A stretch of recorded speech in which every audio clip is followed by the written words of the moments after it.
ಭಟ್ಕಳ ನಗರ ಹಾಗೂ ಗ್ರಾಮೀಣ ಪೊಲೀಸ್ ಠಾಣೆಯ ವತಿಯಿಂದ ಅತಿ ವಿಜೃಂಭಣೆಯಿಂದ 5 ದಿನಗಳ ಕಾಲ ನಗರ ಠಾಣೆ ಆವರಣದಲ್ಲಿ ಗಣೇಶೋತ್ಸವವನ್ನು ಆಯೋಜಿಸಿದ್ದು ಸೋಮವಾರ ಸಹಸ್ರಾರು ಭಕ್ತರಿಗೆ ಸಾರ್ವಜನಿಕ ಅನ್ನ ಸಂತರ್ಪಣೆ ನೆರವೇರಿಸಲಾಯಿತು.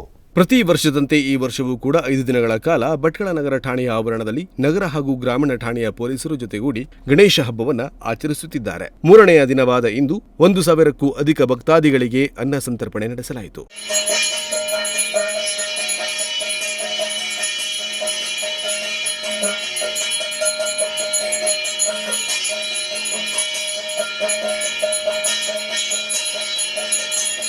ಹೊರಗಿನಿಂದ ಯಾವುದೇ ದೇಣಿಗೆ ಸಂಗ್ರಹಿಸದೆ ನಗರ ಹಾಗೂ ಗ್ರಾಮೀಣ ಪೊಲೀಸ್ ಠಾಣೆಯ ಸಿಬ್ಬಂದಿಗಳೇ ಅನ್ನ ಸಂತರ್ಪಣೆ ಖರ್ಚು ವೆಚ್ಚಗಳನ್ನು ವ್ಯಯಿಸಿ ಭಕ್ತರಿಗೂ ಮತ್ತು ಸಾರ್ವಜನಿಕರಿಗೆ ಅನ್ನದಾನ ಸೇವೆಯನ್ನು ನೀಡಿದ್ದಾರೆ. ಈ ರೀತಿ ಆಚರಣೆ ಉತ್ತರ ಕನ್ನಡ ಜಿಲ್ಲೆಯಲ್ಲಿ ಭಟ್ಕಳದಲ್ಲಿ ಮಾತ್ರ ಕಾಣಸಿಗುತ್ತದೆ.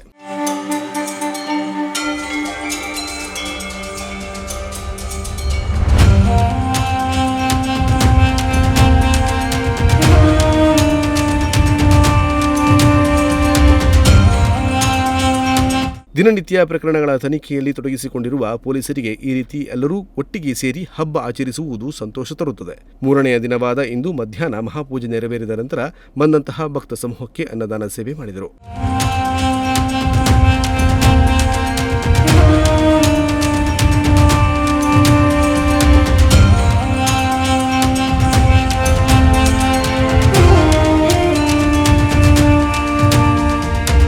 ಪ್ರತಿ ವರ್ಷ ಭಟ್ಕಳ ಪೊಲೀಸ್ ಇಲಾಖೆಯಿಂದ ನಡೆಯುವ ಈ ಕಾರ್ಯಕ್ಕೆ ಸಾರ್ವಜನಿಕರು ಕೂಡ ಪ್ರಶಂಸೆ ವ್ಯಕ್ತಪಡಿಸಿದ್ದಾರೆ. ಉದಯ ನಾಯ್ಕ, ನುಡಿಸಿರಿ ನ್ಯೂಸ್, ಭಟ್ಕಳ.